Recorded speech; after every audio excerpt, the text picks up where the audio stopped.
रक्षाबंधनना का सेलिब्रेट करतात सांगू का शोनू तुला? ते एक प्रॉमिस असते ब्रदर सिस्टरचे, किंवा कोणी पण कुणाला प्रॉमिस करू शकते की मी तुझे नेहमी प्रोटेक्शन करणार, आपल्या दोघांमध्ये नेहमी लव राहणार, आपण सोबत राहणार, असं त्याचे एक प्रॉमिस असते.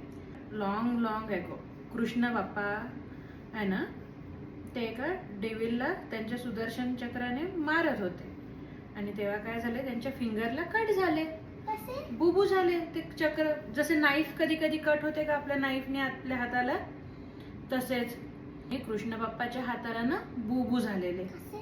हो, खूप बिग बुबू झाले, कट झाले. असे ते सुदर्शन चक्र असते त्यांच्याकडे, त्यांच्या हँडमध्ये, आणि ते ब्लिडिंग होत होते ना त्यांच्या हातातून, तर ते स्टॉपच होत नव्हते बुबू मधून, आणि त्याच्यामुळे त्यांना खूप दुखत होते, अवची अवची झालेले. मग तिथे होती द्रौपदी. द्रौपदी म्हणजे त्यांची सिस्टर.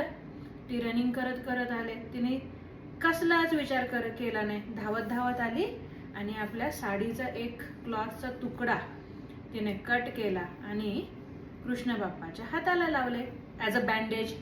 तेव्हा बँडेज नव्हते ना जवळ. मग त्यांच्या हातातून रक्त यायचं थांबलं, शोनू स्टॉप झाला बाप्पाच्या. मग बाप्पाने प्रॉमिस केले की द्रौपदी, आज तू माझे हेल्प केले ना, मी तुला पण नेहमी मदत करणार, तुला पण प्रोटेक्ट करणार.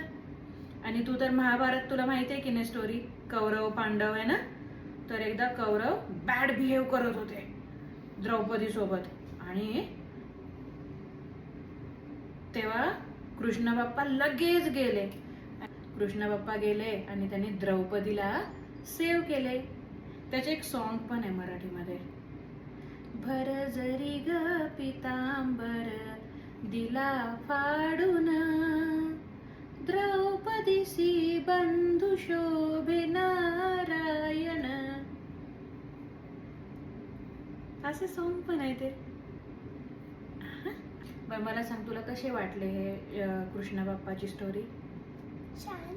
आवडली? मग तू पण नेहमी तुझे जे ब्रदर सिस्टर किंवा कोण पण असेल त्याला आपण नेहमी प्रोटेक्ट करायचं.